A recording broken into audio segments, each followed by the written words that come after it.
ආයුබෝවන් ශ්‍රී ලංකාවේ නිවැරදිම සාර්ථකම ජනප්‍රියම කාලගුණ අනාවැකිය හරිම බෙද වෙතින් දෙසැම්බර් මාසයේ 19 වනදා සිකුරාදා සඳහා නවතම නිරීක්ෂණ නවතම දත්ත තුලින් කාලගුණ අනාවැකිය නරඹන්න ඔබගේ කටයුතු සැලසුම් කරගන්න අලුයම උදෑසන කාලවල තදින් වැසි ඇති වෙනවා නැගෙනහිර මුහුදු කලාපයේත් ගිනිකොන මුහුදු කලාපයේත් පසු ක්‍රමක්‍රමෙන් දහවල් කාලයේ වෙන විට දහවල් 1 2 සන්ධ්‍යා 3 පමණ වෙන විට තවදුරටත් වැසි තත්ත්වයන් ඇති වෙනවා DJ Cabs and Ayesha Rent a Car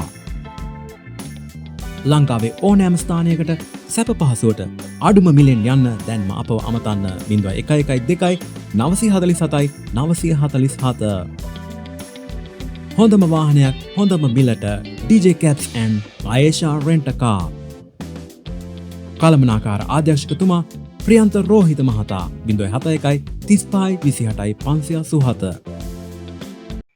සුළු වශයෙන් නැගෙනහිර සහ දකුණු මුහුදු කලාපවල රාත්‍රී කාලය වන විට රාත්‍රී 8-9 පමණ වෙන විට බස්නාහිර නිරිත දකුණ ගිනිකොන සහ නැගෙනහිර මුහුදු කලාපවල වැසි තත්ත්වයන් ඇති වෙනවා. මුහුදු ප්‍රදේශවල උෂ්ණත්වය වන්නේ දහවල් කාලයේදී දහවල් 1-2 සන්ධ්‍යා 3 පමණ වන විට සෙල්සියස් අංශක 25ක් මුහුදු ප්‍රදේශවල සුළං වේගය.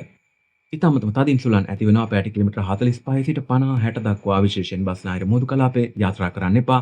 උතුරු ඊසාන එසේම නැගෙනහිර ගිනිකොන දකුණ සහ නිරිත මුහුදු කලාපවලත් පැයට කිලෝමීටර් 25ත් 30ත් අතර සුළං ධාරා ඇති වෙනවා. එසේනම් ශ්‍රී ලංකාවේ ආභ්‍යන්තරය සඳහා කාලගුණ අනාවැකිය මෙන්න අලුයම උදෑසන කාලවල මීදුම් තත්ත්වයන් ඇති වෙනවා මධ්‍යම කඳුකරේ එසේම ඌව පළාතේ සබරගමු පළාතේ දකුණු පළාතේ බොහෝ ස්ථානවල රියධාවනයේදී වඩා සැලකිල්ලෙන් අවධානයෙන් රියධාවනය කරන්න. අලුයම උදෑසන කාලවල තදින් වැසි ඇති වෙනවා ත්‍රිකුණාමලය මඩකලපුව අම්පාර පොළොන්නරුව මහියංගනය මධ්‍යම කඳුකරේ බොහෝ ස්ථානවල පසුව ක්‍රමක්‍රමයෙන් දහවල් කාලය වෙන විට දහවල් 1-2 සන්ධ්‍යා 3 පමණ වන විට උතුරු පළාත හැරුණකොට සෙසු සියලු ශ්‍රී ලංකාවේ ස්ථානවල තනිතන සුළු වශයෙන් වැසි තනිතන තරමක තද වැසි තනිතන ඊටම තදින් වැසි ඇති වෙනවා. තදින් වැසි ඇති වෙන්නේ මහියංගනය සහ දෙහිඅත්ත කණ්ඩිය වැනි ප්‍රදේශවල එසේම බස්නාහිර පළාතේ බොහෝ ස්ථානයක රාත්‍රී කාලයේ වෙන විට රාත්‍රී සමාවන සන්ධ්‍යා කාලයේම සන්ධ්‍යා 5-6 පමණ වෙන විට තවදුරටත් වැසි තත්ත්වයන් ඇති වෙනවා.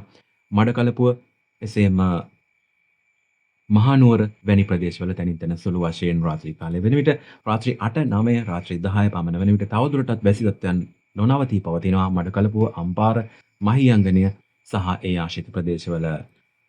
ශ්‍රී ලංකාවේ උෂ්ණත්වය වන්නේ දහවල් කාලයේදී දහවල් 1-2 සන්ධ්‍යා 3 පමණ වෙන විට සාමාන්‍ය අගයක් ලෙසට සෙල්සියස් අංශක 24ක් වැඩි උෂ්ණත්වය ඇති වෙනවා හම්බන්තොට සහ ඒ ආශ්‍රිත ප්‍රදේශවල සෙල්සියස් අංශක 29ක් ලෙසට ශ්‍රී ලංකාව ආභ්‍යන්තරයේ සුළං වේගය සාමාන්‍ය අගයක් ලෙසට පැයට කිලෝමීටර 20ක අගයක පවතිනවා වැඩි උෂ්ණත්වය සමවන්න සුළං වේගය තරමක් තදයි විශේෂයෙන් සියලුම වෙරළාශ්‍රිත කලාපවල පැයට කිලෝමීටර 25 30ත් අතර සුළං ධාරා ඇති වෙනවා. ඒ සම්බන්ධයෙන් වෙරළාශ්‍රිත ප්‍රදේශවල ජනතාව අවධානයෙන් පසුවන්න. හරිම වේද ලයික් කරන්න, කමෙන්ට් කරන්න, ෆලෝ කරන්න, ෂෙයා කරන්න අමතක කරන්න එපා. නැවතත් හමුවෙමු අපගේ ඊළඟ කාල උනානාවකින්.